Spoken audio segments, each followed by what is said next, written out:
This is a CBS2 News update. I'm Chris Wragge. Thanks for joining us. Hundreds of children are forced out of their school in one Westchester community after mold is found. Cleanup is now underway at the Pedestrian School 15 in Yonkers, but officials don't know when students will be allowed back. The district says a quarter of the ceiling tiles in sections of the school tested positive for mold, but students aren't getting a day off. Kindergarten through fourth graders were moved to Dotson, and fifth through eighth grade students were relocated to Roosevelt High School.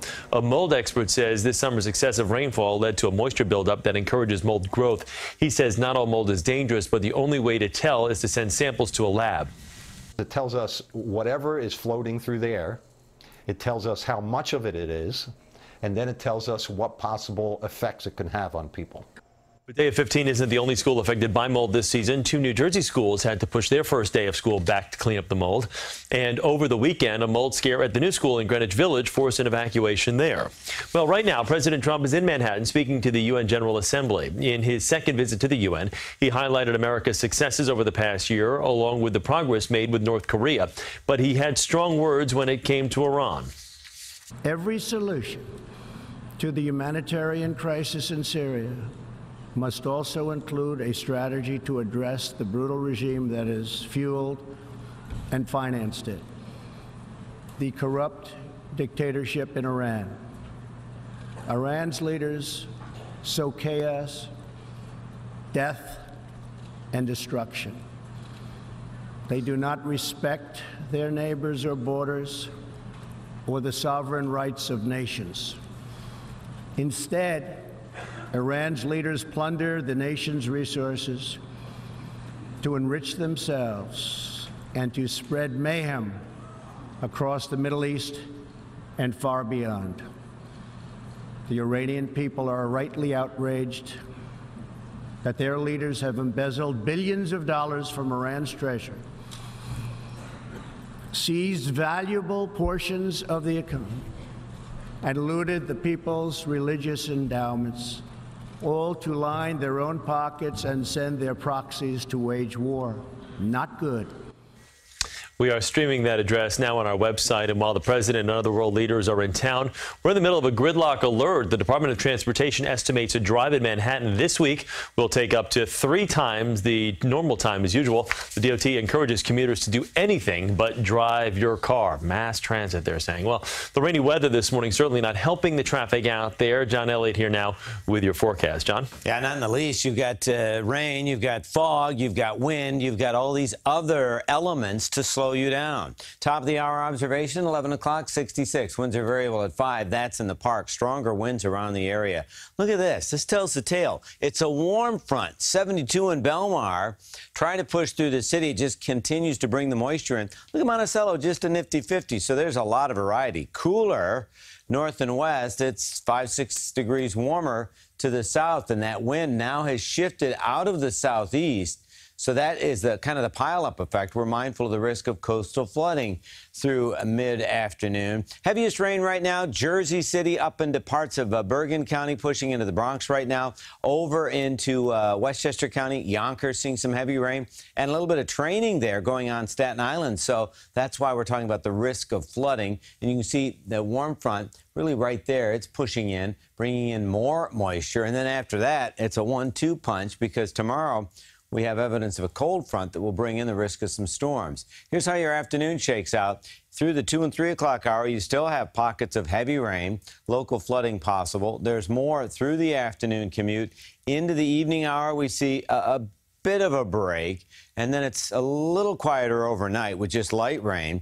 Then watch what happens. After a few breaks in the clouds and maybe a little bit of sun in the area, you get this front pushing through, and that's the risk of severe weather now much later on your Wednesday night. So local flooding possible today, risk of severe weather with these storms tomorrow, break on Thursday, and then we settle into some nicer fall weather into the weekend, but leave a lot of extra time to get around today. Chris? Okay, John, thank you. Well, new information this morning on a burglary and a home invasion in Tenafly as police in New Jersey release a sketch of a suspect. Police say on Saturday, someone walked in on the suspect and he left. No one was harmed. Investigators believe at least 2 other people may have been with him, and they may have left in a black Dodge Magnum wagon registered in New York State. Now, caught on camera, a deli set on fire in the Bronx. Police are now searching for the suspect in this arson attack. Investigators Investigators say it happened after the man got into an argument with the clerk. CBS2's Ali Bauman has more from the Olinville section. Surveillance video shows the suspect first inside the Deli on White Plains Road by East 223rd Street when police say he got in an argument with the cashier around 6 a.m. Sunday. He just come from outside and he started throwing the beer at his face. Say, what you do in my country? Why you go back to your home? The cashier kicked him out, but about 40 minutes later, police say the same man came back. Here you see him pacing outside, spilling a flammable liquid all around the corner store. He lights the red container, tosses it inside, and takes off. Outside, a ring of fire swells. Inside, the store fills with smoke.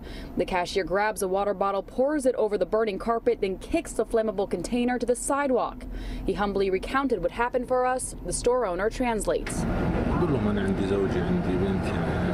Right away, he started thinking about his family, if something happened to him. All his thing focus about to protect the store after he make the fire. This is the only thing he want to do.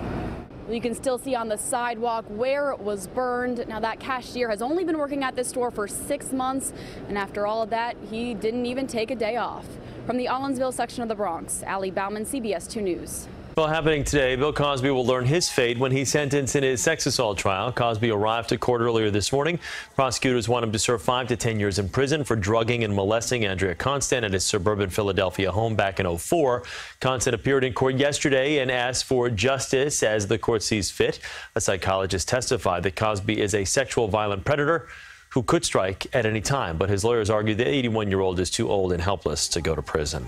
Well, a new campaign to improve pedestrian safety debuts in Bergen County. Just last week, 42-year-old Giovanni Rivera was killed by a hit-and-run driver in Garfield. With nearly 1 million people living in Bergen County, local leaders say crossing certain streets poses a real danger. They've launched Street Smart, a month-long education initiative to make drivers and pedestrians more aware at intersections and crosswalks. Well, all of New York City's high school students received a free reusable water bottle yesterday. It's a joint effort by water bottle maker Swell and the Mayor's Office of Sustainability to try to reduce the amount of plastic waste. More than 320,000 bottles were donated, and some schools have also installed water fountains that make it easy to refill them in an effort to encourage the teens to ditch the plastic. The average American uses about 167 plastic water bottles every year. Food allergies can be deadly and cause plenty of anxiety for parents. CBS 2's Alex Dennis spoke to one mom who has created a free app, which she says makes dealing with food allergies more manageable and less time-consuming. Susie Holquest had so many questions the day her daughter Natalie was diagnosed with a severe peanut allergy. How do I read a food label? How do I actually grocery shop? What should I do in my home? She found herself spending hours trying to understand it all. Even if it's 15 minutes a day you have to spend on your food allergies, that's equal to a year of someone's life.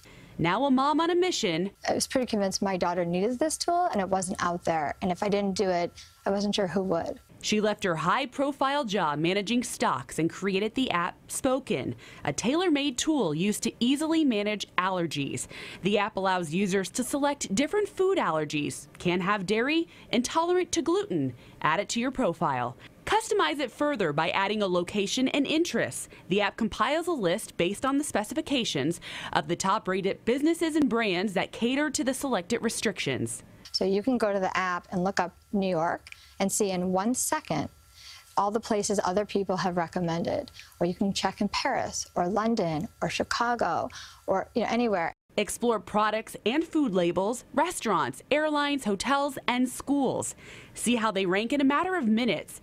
It's a networking app too, so connect with others affected by allergies, share recipes, and gain support. It's opening up a world. Our mission is to help people live the fullest life possible and also be safe. Well, the two co-founders of Instagram are leaving the company, adding to the challenges facing parent company Facebook. Kevin Systrom is Instagram's CEO, and Mike Krieger is the chief technical officer. In a statement late yesterday, the two said that they were ready for their next chapter. Facebook purchased Instagram for $1 billion back in 2012. Well, Snapchat and Amazon, are joining forces to let Snapchat users easily buy products. You'll be able to point your smartphone at an item or scan its barcode, and the product's selling price on Amazon will pop up along with a link to a potential purchase. The feature is being tested on a small percentage of Snapchat accounts before expanding. And this is good news. The New Jersey Hall of Fame is moving to a new permanent home. A groundbreaking ceremony will be held tomorrow at the American Dream Shopping and Entertainment Complex in East Rutherford. The massive mall is set to open next spring. Until now, the Hall of Fame has been a mobile museum based in a trailer. That's not fair.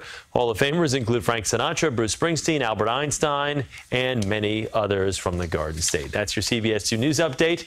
I'm New Jersey's own Chris Wragge.